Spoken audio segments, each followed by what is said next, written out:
All right, this is the aspect of God that's called He fills all the worlds. V'zehu d'kasid. Now we're on the mimer of the previous Lubavitcher Rebbe, Rabbi Yosef Yitzchak of blessed and holy memory. And this was said in 1942 in America.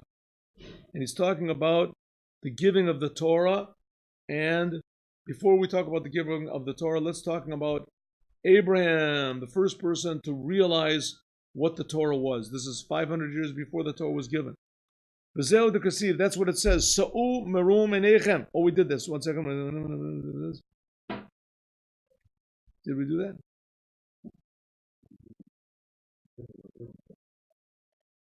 Yeah. That's what it says. Sa'u merum enechem. Lift up above your eyes. Fara'u mi bora ele. And see who created these. Shehid bonanut bebriya. That thinking about the creation, v'ithavut olamot, he bebechinat ria, is seeing. You can actually see ria. Mechushit, actual physical seeing. Right? Think a little bit. Look at the sun. This says the synagogue is supposed to have windows. Why are you supposed to have windows in a synagogue? So you can see the sky. You can see the sky. The sky, when you look at the sky starts to make you think a little bit. You know, what is above the sky? What is above the... It's unfathomable. The size of the stars, the skies, they're floating around there in heaven. Suddenly you start to realize that there's things that are not comprehensible. Not comprehensible. And that feeling that's not comprehensible gives you a feeling of smallness. A little bit of smallness. And you realize I'm very small, and I am actually praying to the King of the universe that creates everything. This is incredible. How did I get in here? How did I get in to talk to the King? Right? So every time you pray, it's like an amazing experience. He says that's the idea. You can actually see with your eyes. There's things you totally don't understand. Right? When we want to say God creates all of the heavens, God creates all the earth, this is unfathomable. Hainu dahem inyan bria. That God creates all mineral, plant, animal, and human. And there's also another amazing way you can see God. Through what's called hashgacha pratit. What does it mean, hashgacha pratit? Everything that happens in the world, everything happens with God's intention.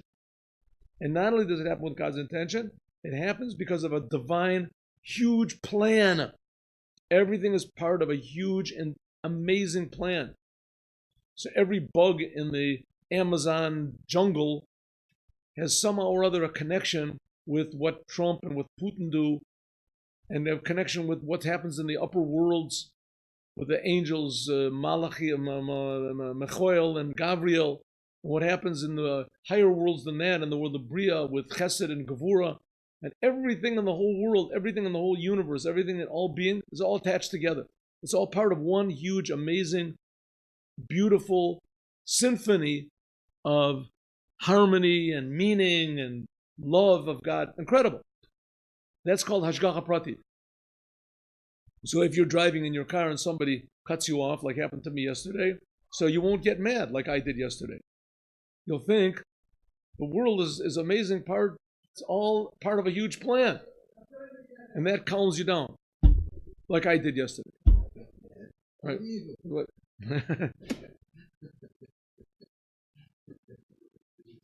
This is what is called Hashgacha Pratit. Nothing happens by accident. Nothing happens to you. Everything happens for you. Hashem is infinitely good. Bekal milui tzorcheim. Everything receives according to its need. You know how many bugs there are? They all receive their life. They all receive food. Of course, there's always going to be somebody that's going to say, 1 second, 1 minute. I saw a bug yesterday that was dead. You know how many billions, trillions, quadrillions of bugs there are that receive their life? And that's not just the bugs. What about the microscopic creations? And God provides for all of them. Incredible. That's right. Oh, that's right. How many bacterias? Hine b'hakol kasher lakol Everything, when you look at the whole amazing world, Nira haplios delukus, you can see the wonders of God. Menzet, the getliche wunder, you can see the godly wonder, the called prati mamash, in every single detail there is in the world. The whole world becomes a big, amazing miracle. HaKofer bashkacha pratis, and a person that denies the fact that God is directing everything and that in everything there is in the world has meaning. Ube elokus, a person that does that essentially is denying God. Umazbir zot, and you can explain it behezber teva, and he can explain very simply. There are scientists, especially back then. Now maybe it's a little bit less. With the time of the Rebbe, back in the 60s, back in the 40s, I'm sorry. So science was God. Science was God. Right? You don't need God. We have science. Science explains everything. Right? Science, you can heal people and create people. You can do anything you want to with God, with science. Right? They had birth control. You can have birth induction. You can control the weather. You can control this. We don't need God. We're controlling everything. So as a person that does that, he's got a good point. You have a good point. Hine milavadzo, beside the point, the teva atzmo, and the key, that nature itself is godly. You say, yes, everything runs according to the laws of nature. No, ask a question, who made these laws of nature? Where did the laws of nature come from? Why does gravity pull? Because that's why it's, Newton explained it. What do you mean he explained? What did he explain? He explained that there is such a thing as gravity and how it works, but it doesn't explain why it works. It doesn't explain why is it that a big object attracts a smaller object. That's the way it is. That's nature. Nature is another way of saying things we don't understand. Why is it nature part of God? God creates everything, but he creates everything according to a system. Because he creates everything according to a system, so a person can think it's not God that's creating everything, it's the system that's creating everything. Is it part of him? What? Everything is part of God. Everything. God creates the system, he creates the laws of nature, he creates all being. But and nature is part of him. Yes. Shehu rak bechika bora. This ability to create nature is only in the ability of God. You can ask a very simple question to these scientists. Good, I explained everything. But please explain to me, what is being? What do the scientists tell you? This is a problem for the philosophers. This is not a problem for us. What being is. Right? What is awareness? I read once a book by this professor, a good Jewish guy, of course, and he explained what consciousness is. He explained what he talked all around it, and the book was like 500 pages long. There's a famous philosopher, a French philosopher, being and nothingness. What is being? What is consciousness? Consciousness developed out of the principle of self-preservation in the world. So because of that, just by accident, developed this thing of consciousness that if there was no consciousness, there would be no self-preservation. So, okay, then everything would just die. But it ended up that somehow or other, because of some quirk of cosmic rays or something like that, all of a sudden there was one creation that had consciousness, right? And this creation that had consciousness, as he was able to, this creation, whatever it was able to survive. And they made a shidduch, somebody made a shidduch, another protozoa that also had consciousness, found another girl. Oh, I got the girl for you. Consciousness, nothing in the world is consciousness except for this girl. Take her, of course. Right? Protozoa, zoe and protozoa. And they got married and they had children that they all had consciousness.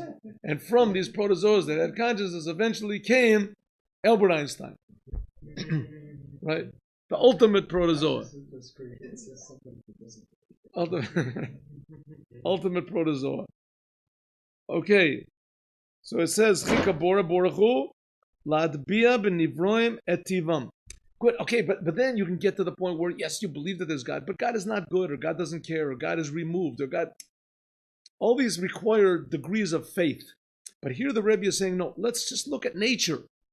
How does nature get here? Either you can say it's totally natural, could be, or you can say that there's God that creates it. Neither one of them is provable. Says the Rebbe, Abraham realized it's God. Everybody else in the world did not realize that. They all denied it. Everyone, why? Because they were selfish. They were thinking about what possible benefit can I have of knowing that God is creating me? You know, all these people, this guy worships the sun, this guy worships frogs, he worships this. He's got a big, beautiful house, and he has a nice wife and big children, and everything. Well, what have I got? Right? What am I benefiting? What did Abraham benefit from this? It says Abraham said, all I want is just a child. 99 years he asked for a child, God didn't give it to him. And all the people that were around him all had children with grandchildren, great-grandchildren, 99 years old. They have grandchildren, great-grandchildren, and they're worshiping sticks, and they're worshiping cats, and they're worshiping all sorts of things, right? And they get what they want. Abraham doesn't get what he wants. So what's the point? What's the benefit of believing in this one God? Right? But Abraham realized the truth. He realized the truth of the fact there is a God that cares. It says, nature itself is godly. Only God can make nature. Nature, the word nature means something that's not understood. That's what it means, right? Why does a cat go meow and a dog goes how? Why? Because that's their nature. Who says that nature? Maybe one time there could be one cat that goes how. Not one cat one time that knows how to type on a typing machine. So many millions and how many millions, billions and billions of cats there are. Not one cat that has fingers that can play Chopin. Not one cat. Doesn't make sense. Eventually there must be something. Right there. Eventually there has to be something. But there isn't. Why not? That's the nature. A nature of a cat is that it has not got the ability to play, right, classical music. That's its nature. Why is the nature right? As tivam lefish oto akavana shebishvilam nibro, because everything has its nature according to the purpose for which it was created. Ulefi oto atafkid, according to that purpose, asher aleim lamalot, that they have to fulfill.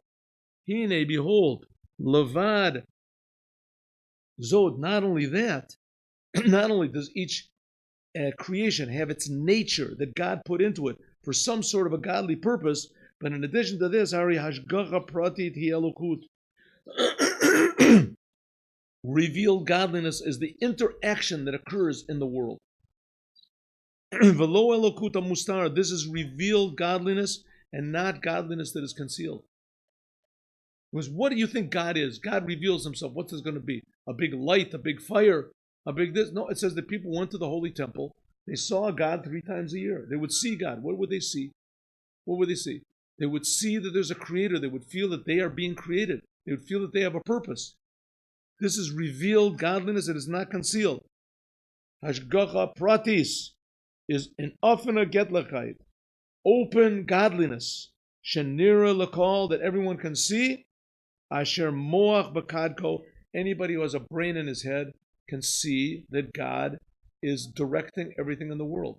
But if you don't want to look and you don't care and you're not educated properly, then the whole world is just a big... here we have whole religions that people are just looking forward to blow themselves up so that they can go to heaven. Right? What about the beauty of life, the beauty of the world, the beauty of the... Nah, they don't care about nothing. Nothing impresses them in the world. Only one thing. Somebody says, blow yourself up, you're going to go to heaven. This is what I'm going to do. But Talmud Davar, the reason is, Lefi, because Shehi Shekalalos Hisavos, that the whole entire creation of the world, the Brias Olam, Hu Bichin Shem Avaya Nira. This comes from the name of God which is visible.